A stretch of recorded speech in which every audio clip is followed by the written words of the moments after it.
எல்லாருக்கும் வணக்கம். போன வீடியோவில் ஹஸ்பண்டை பார்த்துருப்போம்.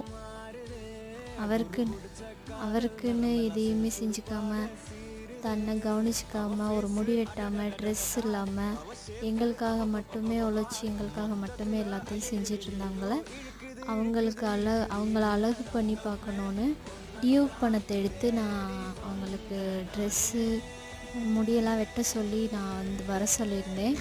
இப்போ அவங்க அதே மாதிரி எல்லாமே சேஞ்ச் ஆகி அழகாக வர்றாங்க. அவங்க எப்படி இருக்காங்கன்னு நம்ம பார்ப்போம். உதடு துடிக்கும் பேச்சு இல்லை, உயிரும் இருக்கும் மூச்சு இல்லை, வந்த பாதை நினைவு இல்லை, போகும் பாதை புரியவில்லை, உன் புள்ள கூட